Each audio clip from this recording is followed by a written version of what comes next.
हमारे साथ बातचीत करने के लिए इंजीनियर सलीम साहब मौजूद हैं। सलीम साहब, आज जमात इस्लामी हिंद की तरफ से एक सद्भावना का पूरा एक माहौल दिखाने की कोशिश की गई, एक डॉक्यूमेंट्री रिलीज़ की गई, लेकिन लोगों में छेमेगोइयाँ हैं कि इस डॉक्यूमेंट्री से जमात इस्लामी का जो मेन चेहरा है मौलाना मौदूदी अलैहिर्रहमा वही गायब नजर आए।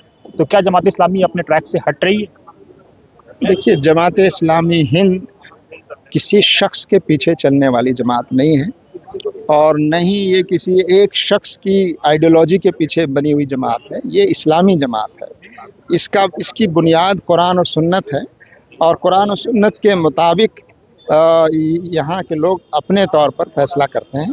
और ज़ाहिर है, मौलाना मौदूदी हों या दूसरे और उलमा हों, उनकी जो आइडियोलॉजी है, उनकी जो तहरीरें हैं, उनकी जो किताबें हैं, उन सब से इस्तिफ़ादा किया जाता है। वो कुरान और सुन्नत को समझने में और उस पर अमल करने में हमारी मदद करते हैं।